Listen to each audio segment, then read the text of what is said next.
मेरा नाम वसीम है। मैं कानपुर का रहने वाला हूँ। मेरी ज़िंदगी मेरी पत्नी के साथ अच्छी गुजर रही थी। मैं अपने काम पर जाता और काम से घर वापस आकर अपनी पत्नी के साथ समय बिताता। लेकिन कुछ दिनों से मेरी पत्नी मुझसे नाराज़ थी। हमारी एक छोटी सी बात पर कहासुनी हो गई थी। एक दिन मौसम बहुत ख़राब हो रहा था। मुझे ठंड भी काफ़ी लग रही थी। दुकान पर भी कोई काम नहीं था, तो मैंने सोचा कि आज जल्दी घर चला जाता हूँ। और दिमाग में ये भी शरारत थी कि आज कुछ भी हो जाए, मैं अपनी पत्नी की एक नहीं सुनूंगा और आज उससे अपना हक लेकर ही रहूंगा।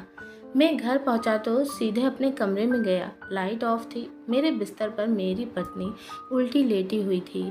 मैं उसके पास गया और उसे अपने आगोश में भर लिया और उससे अपने पति होने का हक ले लिया। लेकिन ना जाने क्यों मेरी पत्नी अचानक रोने लगी। मैंने फौरन से लाइट जलाई। जैसे ही मैंने लाइट ऑन की, मेरी आंखें फटी की फटी रह गई, क्योंकि वहाँ मेरी पत्नी नहीं बल्कि मेरी साली थी। मुझे अपनी साली के साथ रेप करने की सज़ा हो गई और जज साहब ने जो फैसला सुनाया उसे सुनकर मेरे होश उड़ गए। उस कोर्ट में मेरे ही सामने मेरी पत्नी के साथ वो किया गया जिसे देखकर मेरा दिल बैठ गया। उस जज ने मेरी पत्नी को ज़मीन पर लिटाकर, सुबह के लगभग 9 बजे का टाइम होगा, कि थाने में दो औरतें पहुंचती हैं और कहती हैं कि दरोगा जी हमारी रिपोर्ट लिखें। थाना प्रभारी थाने में मौजूद थे और बैठे हुए किसी फाइल को बड़े गौर से देख रहे थे। उन औरतों की तरफ थाना प्रभारी ने नज़र उठाकर देखा तो दोनों औरतें जवान और खूबसूरत थीं। थाना प्रभारी ने उन्हें अपने सामने वाली सीट पर बैठने के लिए कहा। उन्होंने एक सिपाही से पानी मंगाया और उन दोनों को पानी पीने के लिए दिया और कहा कि अब आराम से अपनी बात बताइए। उनमें से एक औरत बोलती है कि साहब, ये मेरी छोटी बहन है और मेरे पति ने इसके साथ बलात्कार किया है। मेरे पति को आप गिरफ्तार कर लीजिए। वो मेरी बहन पर गंदी नज़र रखता था और आज उसने अपने मन की मुराद पूरी कर ली। थाना प्रभारी उस औरत की यह बात सुनकर बड़े ही हैरान थे कि एक पत्नी अपने पति के खिलाफ मुकदमा लिखवा रही थी, वो भी रेप का। आदमी ने अपनी साली के साथ बलात्कार किया। थाना प्रभारी उसकी रिपोर्ट दर्ज करा देते हैं। आदमी को गिरफ्तार करने के बाद उसको जेल भेज देते हैं। 3 दिन जेल में रहने के बाद आज अदालत में उसकी पेशी थी और वो सर झुकाए हुए खड़ा था और बार बार कह रहा था कि जज साहब, आप एक बार मेरी बात तो सुन लो। मैंने अपनी साली के साथ जो ज़बरदस्ती की है, ये जानबूझकर नहीं किया है। ये सही है कि मैंने साली के साथ संबंध बनाए हैं, इसमें गलती मेरी नहीं है। अगर सच आपने सुन लिया तो आपके भी रोंगटे खड़े हो जाएंगे। उसकी बात सुनकर मैं बड़ा हैरान और परेशान हुआ और फिर उससे कहा कि हम तुम्हारी बात ज़रूर सुनेंगे। हम एक तरफ की बात सुन करके कोई भी फैसला नहीं देंगे। दोनों पक्षों की बात सुनेंगे और फिर दोनों पक्षों की बात सुनकर जज ने एक ऐसा अनोखा फैसला सुनाया कि सारे ही लोग सहम गए।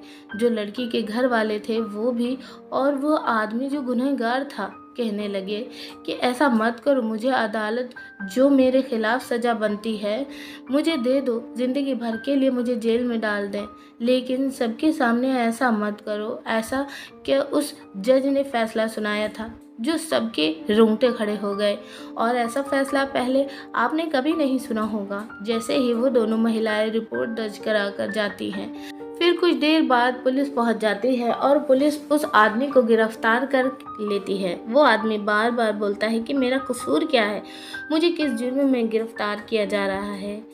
उसे इस बात की बिल्कुल भी खबर नहीं थी कि उसकी पत्नी उसके खिलाफ मुकदमा लिखा कर आई है। वसीम ने अपनी पत्नी और अपनी साली के सामने हाथ जोड़कर उनसे मिन्नतें की, खुशामदें की। जो कुछ भी हुआ अनजाने में हुआ है, यह मैंने जानबूझकर नहीं किया है, मेरी इसमें कोई खता नहीं है। लेकिन उसकी साली और उसके घर वाले दोनों ही उसकी बात को ठुकरा देते हैं और थाने जाकर रिपोर्ट लिखा देते हैं, जिसके नतीजे में पुलिस उसको गिरफ्तार करके जेल भेज देती है। जेल जाने के बाद फिर कुछ दिन बाद अदालत में मुकदमा शुरू होता है। जब मुकदमे की सुनवाई होती है तो उसको अदालत में लाया जाता है। उसकी साली भी अदालत में मौजूद थी, उसकी बीवी भी अदालत में मौजूद थी और वसीम भी सर नीचे झुकाए खड़ा हुआ था। फिर वसीम से पूछताछ शुरू हुई। वसीम ने बताना शुरू किया कि उसका नाम वसीम है और वो एक बहुत ही शरीफ घराने से ताल्लुक़ रखता है। वे 2 भाई थे। उनके माँ बाप ने उन्हें बहुत अच्छे संस्कार दिए थे। और उसके बाप की भी आसपास के इलाके में काफ़ी इज्जत थी और वसीम और उसके भाई मोबीन को लोग बड़ी अच्छी नज़र से देखते थे। कभी भी दोनों भाइयों ने कभी किसी लड़की या औरत को कभी आँख उठाकर भी नहीं देखा था। बस अपने कारोबार में हर वक्त मगन रहते थे, अपने बाप का नाम रोशन करना चाहते थे। इसी तरह से वसीम की शादी हो जाती है। जब वसीम की शादी हुई तब वसीम अपनी खूबसूरत बीवी को पाकर बहुत ही खुश था।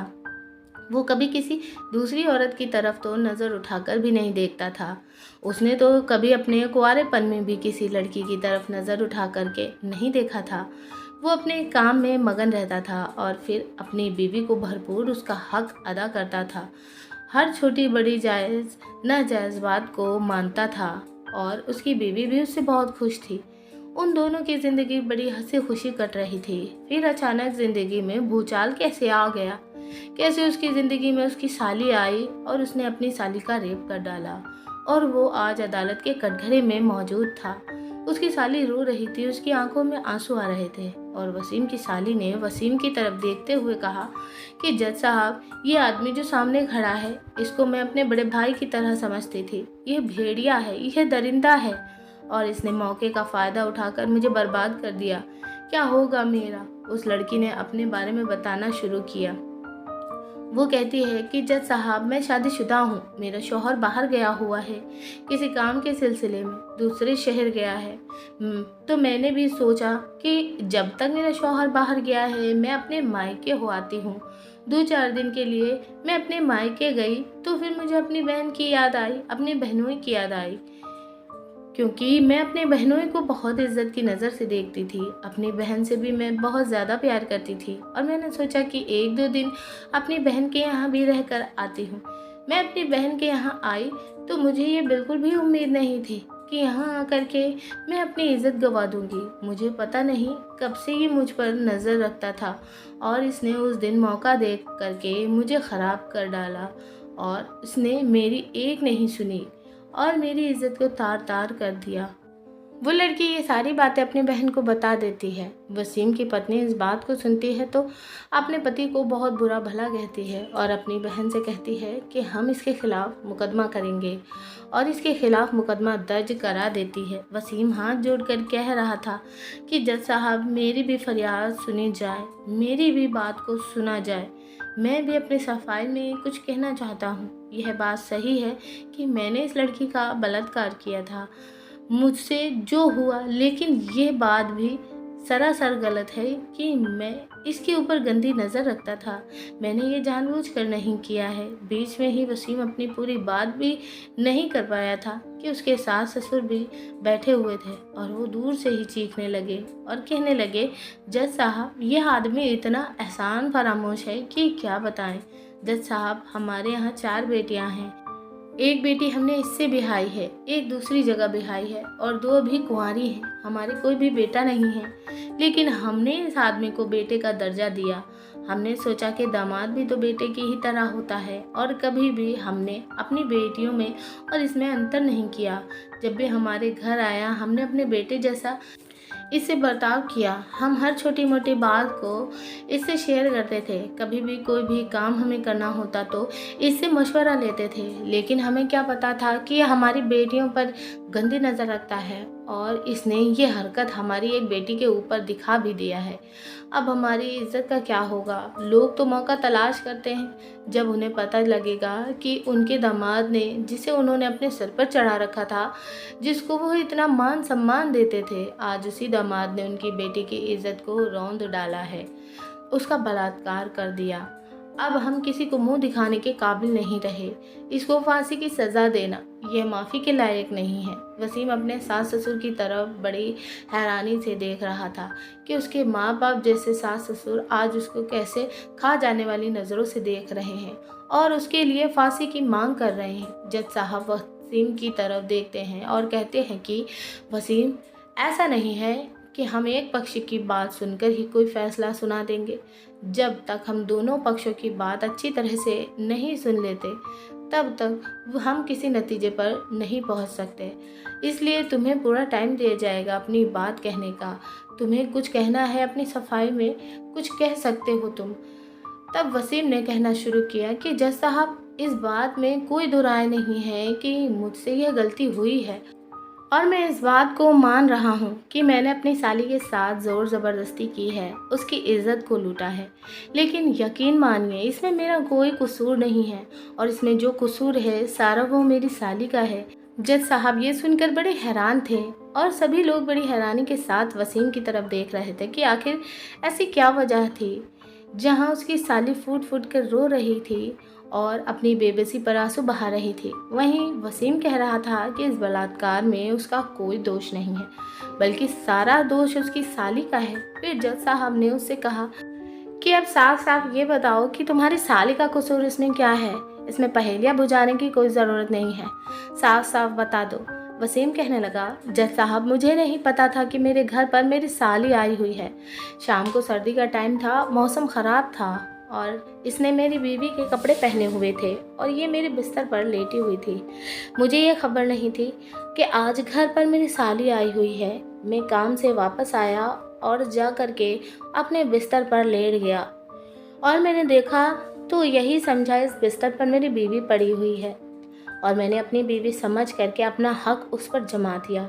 वसीम की साली उसे बड़ी हैरान और परेशान नज़रों से देखती है और कहती है कि जज साहब ये झूठ बोल रहा है, क्योंकि जब इसने रात को मुझे दबोचा था तब मैं सोई हुई थी। मुझे नहीं पता था कि कौन आदमी यहाँ पर आया है। मैं अपनी बहन से मिलने आई थी और फिर मैं उसके कमरे पर सो गई थी। तो क्या इसमें यही मेरी खता थी कि मैं इसके बेड पर सोई हुई थी और इसके बदले में कि मेरी इज्जत लूट ले। एक बात और यहाँ पर बताना चाहती हूँ कि जब इन्होंने मेरे साथ ज़ोर ज़बरदस्ती की तो मैंने इन्हें रोकने की कोशिश की और इन्होंने मेरी आवाज़ को दबा दिया था। यानी मेरी आवाज़ को इन्होंने इतना दबा दिया था कि मेरे मुंह पर हाथ रख दिया था और मेरी आवाज़ को निकलने ही नहीं दिया था, ताकि मैं न चीख सकूं न चिल्ला सकूं। यह बात मैं यहाँ सबके सामने बताना नहीं चाहती थी, लेकिन जब बात इज्जत की है और मुझे झूठा ठहराया जा रहा है तो मुझे मजबूरन यह बात बतानी पड़ रही है कि अगर यह अनजाने में मेरे साथ इस काम को करते, अपनी बीवी समझकर मेरे साथ इस काम को अंजाम देते, तो फिर यह जब उन्हें पता चला कि मैं इनकी बीवी नहीं हूँ, उस वक्त मुझे छोड़ सकते थे। लेकिन ये नहीं माने और जब तक इनकी हवस शांत नहीं हुई तब तक इन्होंने मुझे नहीं छोड़ा और जब इनकी हवस पूरी हो गई तभी इन्होंने मुझे छोड़ा था और ये मुझसे अलग हुए थे। उसके बाद ये दिखा रहे हैं कि मैं बेकसूर हूँ और मैंने यह काम अनजाने में किया है। जज साहब वसीम की तरफ देखते हैं। वकील ने उससे सवाल किया कि इसमें तुम क्या सफाई देना चाहोगे। चाहे कुछ भी हो जाए, दोनों पक्षों की बात पूरी सुनी जाएगी। उस दिन सबसे बड़ी गलती मेरी ये थी जज साहब कि मैं उस दिन काम से जल्दी आ गया था। मैं जब काम पर गया था तब मौसम ठीक ठाक था, हल्की हल्की सर्दियों का टाइम था। लगभग नवंबर जाने वाला था और दिसंबर आने वाला था। अचानक मौसम ख़राब हुआ। मैं अपनी दुकान पर खाली बैठा था, काम भी नहीं था।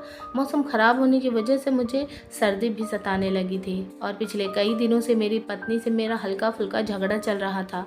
वो मुझसे नाराज़ चल रही थी। यानी लगभग 10-15 दिनों से मैंने अपनी पत्नी के सुख को भी प्राप्त नहीं किया था। मुझे अपनी पत्नी का सुख नहीं मिला और मुझे आज अपनी पत्नी की बड़ी याद सता रही थी। मैंने सोचा कि आज चाहे कुछ भी हो जाए, मुझे चाहे अपनी पत्नी से माफ़ी ही मांगनी पड़ जाए। जो नाराज़गी है उसको दूर करके आज मैं अपनी पत्नी के साथ रात गुजार लूँगा। बस यही सारे मन में विचार मेरे आते हैं और मैं दुकान को बंद करके घर चल देता हूँ। मुझे यह नहीं पता था कि मेरी साली घर पर आई हुई है। जब मैं घर में आया, मैंने बैग एक तरफ रखा। शाम का टाइम हो चुका था। मैंने कमरे में देखा तो कमरे में ज़्यादा रोशनी भी नहीं थी, क्योंकि शाम का टाइम हो चुका था। मेरी साली जो है, मैंने उसके चेहरे को नहीं देखा और उसने मेरी बीवी के ही कपड़े पहने हुए थे, जो औरतें अपने पति के सामने रोज़मर्रा दिन में जो कपड़े पहनती हैं। इतना तो मुझको ध्यान होता ही है कि यह कपड़े मेरी बीवी के हैं और मैंने उसको सरप्राइज़ देने के लिए उसी वक्त लाइट बंद कर दी और मैंने अंधेरे का फ़ायदा उठाकर उसको दबोच लिया। फिर जब उसने यह बात कही थी कि उसने उसके साथ ज़बरदस्ती की है, तब मुझे पता चल गया कि वो मेरी साली है। मैंने यही सोचा कि आज मेरी बीवी मुझसे नाराज़गी की वजह से पीछा छुड़ाना चाहती है, इसलिए मैंने उसका मुंह दबा दिया था और उसके साथ ज़बरदस्ती की थी। इस बारे में मैं बस इतना ही कहूँगा कि ये जो कुछ भी हुआ है यह मुझसे अनजाने में हुआ है। मैंने जो उसके साथ ज़बरदस्ती की इसलिए की क्योंकि कई दिनों से मेरी बीवी मुझसे नाराज़ चल रही थी और आज मैंने मन में ठान लिया था कि चाहे कुछ भी हो जाए, आज मैं अपनी बीवी को हासिल करके ही रहूँगा। उसके साथ मैं रात गुजार के ही रहूँगा। वो राज़ी से माने तो राज़ी से और राज़ी से ना माने तो ज़बरदस्ती ही सही, क्योंकि लगभग 10-15 दिनों से मैं अपनी बीवी के पास नहीं गया था। ये मेरी गलती है। और जब मैं अपनी साली से अलग हुआ तब उसके बाद मैंने उसकी शक्ल देखी, तब मुझे पता लगा कि यह तो मेरी बीवी नहीं है और यह मेरे लिए बड़ी शर्मिंदगी वाली बात है। मेरी साली रोती हुई कमरे से बाहर निकली और कमरे से बाहर निकलने के बाद यह मेरी बीवी के पास चली गई। मेरी बीवी मेरी साली से पूछती है कि क्यों रो रही हो तुम? तो मेरी साली सारी बात बताती है क्योंकि उस वक्त वो किचन में काम कर रही थी। रात के 9:30 बजे का टाइम हो चुका था। मेरी बीवी मेरी तरफ देखती है और मेरी बीवी ने मुझसे पूछा कि तुम कब आए। मैंने उससे सारी बात बता दी कि आज मौसम ख़राब होने की वजह से दुकान पर काम भी नहीं था और दुकान पर मन भी नहीं लग रहा था, इसलिए मैं सवेरे ही आ गया था क्योंकि हर रोज़ रात को मुझे अपनी दुकान से घर आते आते लगभग 9-9:30 बजे का टाइम हो जाता था। लेकिन उस दिन मैं लगभग 8 बजे ही घर पहुंच गया था और 8 बजे घर पहुंचने के बाद जब कमरे में अपनी बीवी को बेसुध पड़े देखा तो बस नीयत ख़राब हो गई थी। मेरी बीवी सारी बातें मुझसे पूछ रही थी कि तुम दुकान से कब आए, कब कमरे में गए और तुम्हें यह पता नहीं चला कि यह तुम्हारी बीवी है या तुम्हारी साली। मैं अपने हाथ जोड़कर अपनी बीवी से बहुत माफ़ी मांगी और बहुत मिन्नतें की कि ये मुझसे गलती हो गई है। जज साहब मेरी बीवी से पूछते हैं कि आखिर यह बताओ कि तुमने अपनी बहन को अपने कपड़े क्यों पहना रखे थे, तो वो भी अपनी सफाई में बताती है कि जज साहब जब मेरी बहन मुझसे मिलने के लिए मेरे घर आई थी तो हम कुछ देर के लिए बाज़ार गए थे। जैसा कि मेरे पति ने बताया कि उस दिन मौसम ख़राब था। मौसम ख़राब होने की वजह से, बारिश की वजह से जब हम वापस बाज़ार से घर आ रहे थे तो मेरी बहन के और मेरे कपड़े भीग जाते हैं। मैं अपनी बहन को अपने कपड़े दे देती हूँ और मेरी बहन मेरे कपड़े पहन करके मेरे कमरे में आराम करने चली गई और मैं किचन में खाना बना रही थी उसके लिए और अपने पति के लिए खाना तैयार कर रही थी। तो वो मेरे बेडरूम में जा कर के कंबल ओढ़ करके सो गई थी। जज साहब इस बात को स्वीकार करते हैं कि मेरी बीवी को अपने कपड़े अपनी बहन को नहीं पहनाने चाहिए। जज साहब कुछ सोचते हैं और फिर कहते हैं कि ये एक मानने वाली बात है कि इस बात को तुम्हें स्वीकार करना पड़ेगा कि तुमने इस लड़की की इज्जत को ख़राब किया है। उसके बाद जज साहब कुछ ऐसा फैसला सुनाते हैं कि जिसको सुनकर सारे हक्का बक्का रह जाते हैं और वसीम कहता है कि जज साहब मुझे इतनी बड़ी सज़ा मत दें। जज साहब ने क्या सज़ा सुनाई थी? जज साहब ने कहा था कि हम इस बात को जानने के लिए कि तुम अपनी साली और पत्नी में फ़र्क महसूस कर सकते हो या नहीं, इस बात का तुम्हें सबूत देना होगा।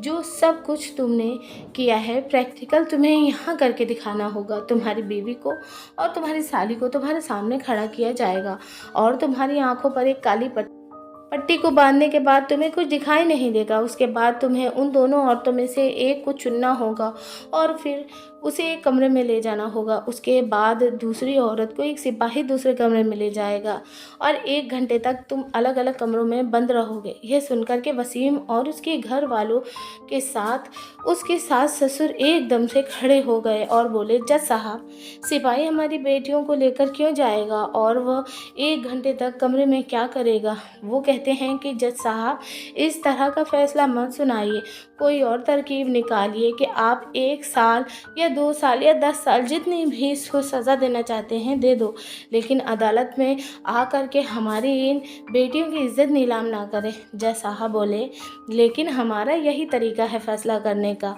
और इसी तरीके से हम फ़ैसला करेंगे। उसके बाद में फिर वसीम की आंखों पर काली पट्टी बांधी जाती है और दोनों लड़कियों को उनके सामने खड़ा कर दिया जाता है और एक पुलिस वाला भी उनके बराबर में खड़ा कर दिया जाता है, जो वसीम से कहता है कि अब दोनों औरतें तुम्हारे सामने खड़ी हैं, अब दोनों औरतों में से आप किसी का भी हाथ पकड़कर कमरे में ले करके जा सकते हो। वसीम दोनों औरतों के करीब आता है, फिर कुछ देर लगभग 1 मिनट तक कुछ सोचता रहता है और फिर अचानक से उनमें से एक औरत का हाथ पकड़ लेता है। हाथ पकड़ने के बाद जज साहब कहते हैं कि अब इसको इस साइड में कर दो। उसके बाद में फिर वसीम की आंखों से पट्टी खोल दी जाती है। जब वसीम आंखें खोल करके सामने देखता है तो उसकी बीवी थी जिसका उसने हाथ पकड़ा था। अपनी आंखों पर पट्टी बंधे होने के बावजूद उसने अपनी बीवी का हाथ पकड़ा था। फिर जज साहब ने कहा कि ये फालतू की बातें हमने तुमसे इसलिए कही थी कि तुम्हें कमरे में भेजा जाएगा, पुलिस वाला कमरे में भेजा जाएगा, क्योंकि बस हम तुम्हें तुम्हारी आंखों पर पट्टी बांधकर चेक करना चाहते थे। जज साहब अपना फैसला सुनाते हैं और कहना शुरू करते हैं कि ये धोखे का मामला हो ही नहीं सकता है कि कोई भी आदमी अनजाने में किसी औरत का रेप कर दे, उसको अपनी पत्नी समझकर, उसकी साली हो या कोई और दूसरी औरत और कोई भी उसके घर मेहमान भी हो, ऐसा हो ही नहीं सकता। सबसे पहले मैं तुमसे यह पूछता हूँ कि जब तुम्हारी आंखों पर पट्टी बंधी हुई थी तो तुमने अपनी बीवी का ही हाथ क्यों पकड़ा, इस बारे में बताओ। वो कहता है कि साहब, मेरी बीवी एक ख़ास किस्म का परफ्यूम लगाती है, उसी की खुशबू को महसूस करके मैंने यह आइडिया लगा लिया था कि जिधर से मुझे यह खुशबू आ रही है वही मेरी बीवी है, और बस मैंने अपनी बीवी का हाथ पकड़ लिया क्योंकि मैं अपनी बीवी के साथ रहता हूँ। उसके साथ रहने के बाद मुझे उसकी कुछ हरकतों की मालूमात है, इसलिए एक बार में उसकी खुशबू से मैं पहचान गया। जज साहब इसी बात को लेकर के कहते हैं कि कोई भी हो, ऐसा हो ही नहीं सकता कि अंधेरे में किसी औरत को उसके साथ छोड़ दिया जाए और फिर वो संबंध बनाते हुए यह ख्याल भी ना करे कि वो उसकी बीवी नहीं बल्कि कोई और है, या कोई और नहीं बल्कि उसकी बीवी है। ऐसा नहीं हो सकता। तुम्हारी बात बिल्कुल गलत है, इसमें कोई शक नहीं है। यहाँ तक तुम्हारी बात मान ली जाती है कि तुम जब अपनी दुकान से घर लौटते हो तुम्हें पता नहीं था कि घर में तुम्हारी साली मौजूद है। ये बात भी सही है कि उसके बाद यह बात भी सच है कि तुम्हारी साली ने तुम्हारी बीवी के कपड़े पहने हुए थे और तुमने उसको अपनी बीवी समझा क्योंकि उसके मुंह ढक कर रखा था, उल्टी लेटी हुई थी, घर में ज़्यादा रोशनी नहीं थी यानी अंधेरा हो रहा था। ये बात भी मान ली जाती है। यहाँ तक कि तो ठीक है, उसके बाद तुम अपनी साली के पास लेट जाते हो, यह बात भी मान ली जाती है। तुम कमरे में अंधेरा कर देते हो, उसमें बिल्कुल गुप अंधेरा हो जाता है, ये बात भी तुम्हारी मान ली जाती है। लेकिन जब तुमने अपनी साली के साथ ज़बरदस्ती की और तुम्हारी साली ने कहा कि उसने तुम्हें रोकने की कोशिश की थी, उस वक्त में तुम्हें पता चल गया था कि यह तुम्हारी पत्नी नहीं है बल्कि यह तुम्हारी साली है, लेकिन तुम्हारे ऊपर उस वक्त में मर्दानगी और हवस इतनी सवार थी कि तुम्हारी आंखों के आगे बिल्कुल अंधेरा छा चुका था और तुमने जानबूझकर उसके साथ गलत किया था। बाद में तुम कहते हो कि तुमसे गलती हो गई है। इस मामले में जज साहब ने कहा कि वसीम, तुमने गलती की है और गलती तुम्हारी साबित होती है और तुम मुजरिम करार किए जाते हो। वसीम खड़ा था और वो अपनी आंखों से आंसू बहा रहा था। अपनी बीवी की तरफ वो बड़ी आस भरी नज़रों से देख रहा था और अपनी साली को कह रहा था कि इसमें कोई शक नहीं है, ये गलती मुझसे अनजाने में हुई है, बाद में मेरे ऊपर हवस सवार हुई थी। मैं अपनी गलती को स्वीकार करता हूँ, मानता हूँ मैंने गलत किया है, लेकिन मेरी इस गलती को अगर तुम आज माफ़ नहीं करोगी और तुमने मुझे सज़ा भी करा दी तो फिर मुझे ज़िंदगी भर यह पछतावा रहेगा और शायद मैं इस दुनिया में ही ज़िंदा नहीं रहूँगा, क्योंकि आज तक मेरे ऊपर या मेरे किसी भी ख़ानदान वाले के ऊपर कभी भी कोई रेप या बलात्कार का केस नहीं लगा था। आज तक हमने किसी की तरफ नज़र उठाकर भी नहीं देखा। मेरी गलती की माफ़ी दे दो और यह केस वापस ले लो, उसके बाद मैं उसकी बीवी अपने माँ बाप के सामने हाथ जोड़ती है क्योंकि उसका दिल अपने पति के लिए पिघल गया था। अपनी माँ से, अपनी बहन से वो हाथ जोड़कर विनती करती है कि बहन मेरे पति को माफ़ कर दो, आज के बाद कभी कोई ऐसी गलती नहीं होगी। इसके बाद में तुम हमसे रिश्ता रखना या मत रखना, लेकिन आज ये केस वापस ले करके मेरे पति को माफ़ी दे दो। उसकी बहन रोती है और फिर जज साहब से कहती है कि जज साहब, मेरे साथ जो हुआ, जो किया इसने, मैं इसको माफ़ करती हूँ। और वो ये कह करके वहाँ से जा चुकी थी। जज साहब ने वसीम से कहा कि मुकदमा तो तुम्हारे ऊपर दर्ज हुआ है और तुम मुजरिम भी साबित हो चुके हो और तुम्हें बाइज्जत बरी भी नहीं किया जा सकता, क्योंकि जिसके ऊपर तुमने रेप अटैक किया है उसके ऊपर रेप किया है, उसने तुम्हें माफ़ कर दिया है और उसने मुकदमा भी वापस ले लिया। इसके बाद में तुम्हें 2 महीने की सज़ा काटनी पड़ेगी, वरना सज़ा तो तुम्हें 10 साल की होती। लेकिन शुक्र करो पीड़िता ने तुम्हें माफ़ कर दिया है और उसने अपना केस वापस ले लिया और तुम्हारे घर का ये ख़ानदानी मामला था। जज साहब ने सबको अपने अपने घर भेज दिया था। जज साहब ने भी अनोखा तरीका अपनाया उसको मुजरिम साबित करने का, वरना वह तो इतनी कस्में खा रहा था और वो मानने के लिए भी तैयार नहीं था कि उसने अपनी साली के साथ यह काम जानबूझकर किया है, ये अनजाने में किया है।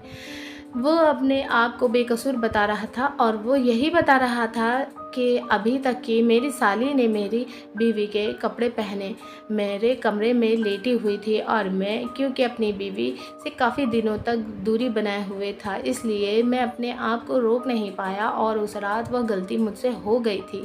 सभी अपने अपने घर जाते हैं। उसके बाद 3 साल बीत चुके थे, लेकिन उसकी साली आज तक उससे कभी मिलने नहीं आई थी। उसको यही अफसोस है कि उसने अपनी साली के साथ एक ज़रा सी भूल में अपनी बहन जैसी साली और अपने माँ बाप जैसे सास ससुर को खो दिया था।